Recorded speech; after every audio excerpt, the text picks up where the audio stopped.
5, 15, 21, 49 എന്നീ സംഖ്യകൾ കൊണ്ട് പൂർണ്ണമായി ഹരിക്കാൻ കഴിയുന്ന ഏറ്റവും വലിയ മൂന്നക്ക സംഖ്യ കാണുക. 5, 15, 21, 49 എന്നീ സംഖ്യകൾ കൊണ്ട് പൂർണ്ണമായി ഹരിക്കാൻ കഴിയുന്ന, ഈ ചോദ്യത്തിൽ എന്നീ സംഖ്യകൾ കൊണ്ട് പൂർണ്ണമായി ഹരിക്കാൻ കഴിയുന്ന എന്ന വാക്കുകളുണ്ട്. അങ്ങനെ വരുമ്പോൾ നമ്മൾ LCM ആണ് കാണേണ്ടത്. അപ്പോൾ ഇത് ശ്രദ്ധിച്ചാൽ മതി. എന്നീ സംഖ്യകൾ കൊണ്ട് പൂർണ്ണമായി ഹരിക്കാൻ കഴിയുന്ന എന്നുണ്ടെങ്കിൽ, ചോദ്യത്തിലുണ്ടെങ്കിൽ നമ്മൾ കാണേണ്ടത് LCM ആണ്. എന്നീ സംഖ്യകൾ കൊണ്ട് എന്ന് പറയുമ്പോൾ LCM ആണ് കാണേണ്ടത്.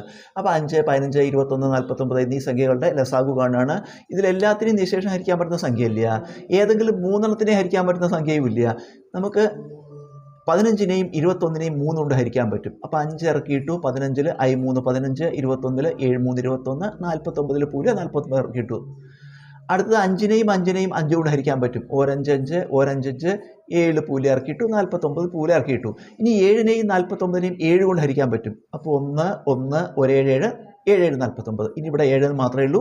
LCM കാണാൻ ഈ വശത്തുള്ള സംഖ്യകളും ഈ സംഖ്യ കൂടി ഗുണിക്കുക. 3 × 5 × 7 × 7 ഇത് ഗുണിച്ചാൽ 735 എന്ന് കിട്ടി. ഇതൊരു മൂന്നക്ക സംഖ്യയാണ്. ഈ ചോദ്യത്തിൽ ഈ സംഖ്യകൾ കൊണ്ട് പൂർണ്ണമായി ഹരിക്കാൻ കഴിയുന്ന ഏറ്റവും വലിയ മൂന്നക്ക സംഖ്യ കാണണം.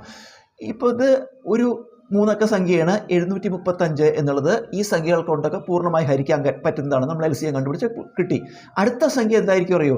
735ൻ്റെ അടുത്ത ഗുണിതമായിരിക്കും. 735ൻ്റെ ആദ്യ ഗുണിതം 735 ആണ്. 1 × 735 735. അപ്പോൾ അടുത്ത ഗുണിതം കാണാൻ നമ്മൾ എന്താ ചെയ്യുക? 735നെ 2 കൊണ്ട് ഗുണിച്ച് നോക്കുക.